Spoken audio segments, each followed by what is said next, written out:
Well, good morning to you, Kentuckiana. It is 6 o'clock here on your Friday morning. Thanks for joining us here on WHAS11 and WHAS11 Plus. I'm Jim Stratman in studio alongside Matt Breland. Grace has the day off today. And Matt, you've been talking all about weather whiplash for the last couple of days. We're experiencing that right now, and it just gets warmer as the weekend goes on. Exactly. We definitely have a warmer than average pattern headed our direction for today and for tomorrow.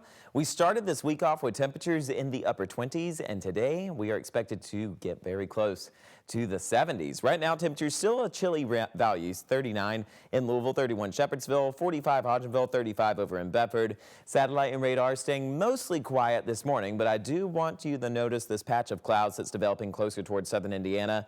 That could bring in a few rounds of some very light drizzle for us just as we enter the later parts of our Friday morning, but south winds will quickly break apart those patchy clouds, and any of that drizzle that we see will quickly fade away. Now, as we enter the later hours of the afternoon, those temperatures reach very close to 70 degrees, with winds staying out of the southwest at 5 to 10 miles per hour. We'll stay quiet and dry throughout the nighttime hours, but then clouds are building back in our skies for our Saturday morning, and we are expected to have quite a warm-up for Saturday afternoon. Headed off to school today, temperatures staying in the lower 40s with mostly clear skies on the way back. A few passing clouds with temperatures into those upper 60s. But here's that weather whiplash I'm talking about.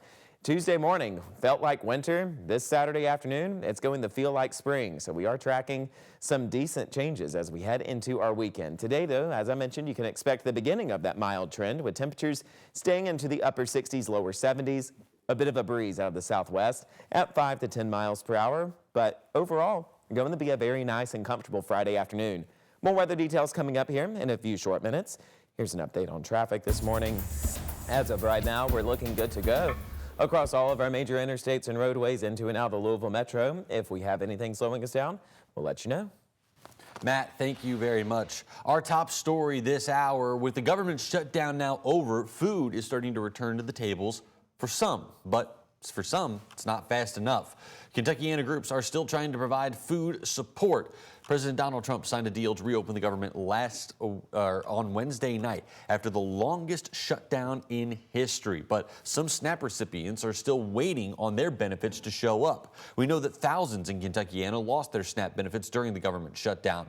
We spoke last night with groups on both sides of the river who say their work just doesn't end here. The community was already in crisis prior to SNAP benefits being shut down. These food pantries need food, whether SNAP's in business or not, so that doesn't stop our initiative here. Our sister station up in Indianapolis reports that some SNAP benefits started to receive partial benefits earlier this week in Indiana. And those Indiana officials share Kentucky Governor Andy Beshear's hope that they can get the remaining balances out as soon as possible, hopefully before the holiday season. But we're coming out of the shutdown. What's most important is that the people in Kentucky get the help that they need and that no one goes hungry, especially in a month where we celebrate Thanksgiving.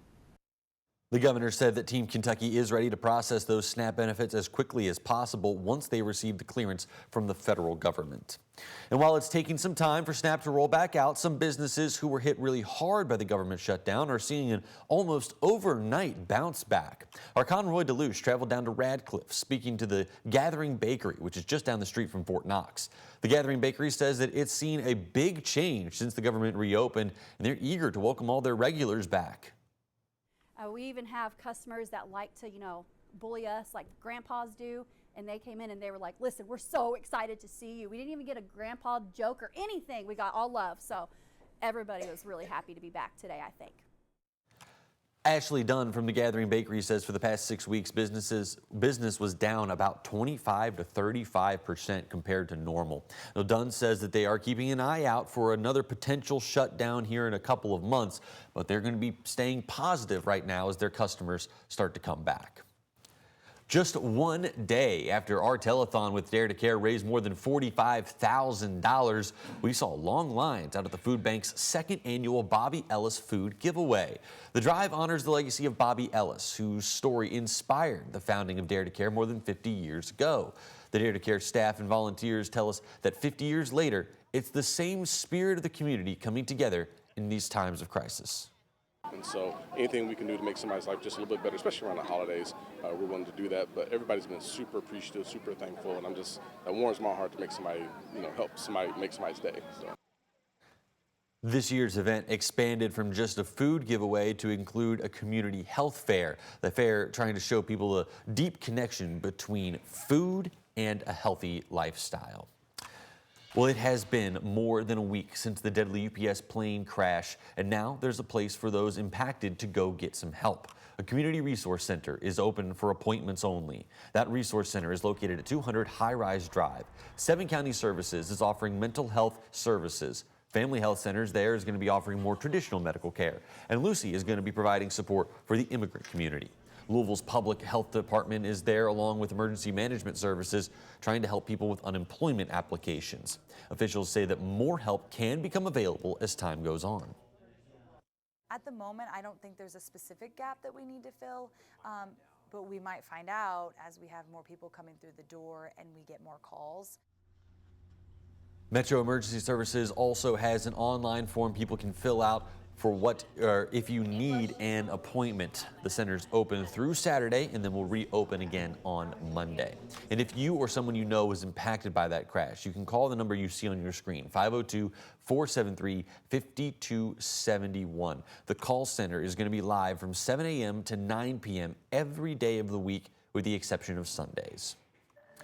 The Texas man who allegedly threatened U of L coach Jeff Brom and his family is now out of jail on bond. He was arraigned earlier than his original court date, which was supposed to be this upcoming Monday. 38-year-old Brian Mandel of Corpus Christi, Texas, was extradited to Louisville earlier this week and arraigned Wednesday. He was released from jail yesterday after he posted his full cash bond of $100,000. His next court appearance is set for February. Police say the threats against Brom and his family members and quarterback Miller Moss came after the Cardinals' overtime loss last Saturday. A Jefferson County grand jury indicted Mandel on 7 charges, including terroristic threatening and attempting extortion of over $10,000. U of L Health says that it will be making some cuts to its workforce. They say that it's all part of an effort to, quote, modernize the delivery of healthcare across its system. U of L Health will lay off about 1% of its workforce from the 9 hospitals and 4 medical centers that operates here in Metro Louisville. In a statement, U of L Health officials said, quote, impacted individuals have been offered transfer opportunities into open positions elsewhere in the organization. This move will help leverage the strengths and opportunities as a system by removing duplication and ensuring continued investment in patient care, our people, and our communities. U of L Health did not specify how many positions are going to be eliminated or when these changes will take effect. The brightest celebration of Christmas here in Kentucky is kicking off today.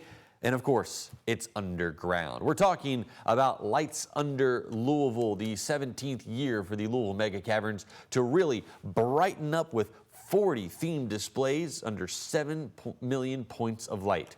New this year, the Cavern's Christmas Market will have a holiday shopping situation where more than 55 vendors will be out there. That's going to be happening from 9 a.m. to 3 p.m. tomorrow. That is free to attend. The Cavern will also be open daily from 9 a.m. to 10 p.m. and it'll run through January 3rd. Tickets can be purchased online in advance of getting there.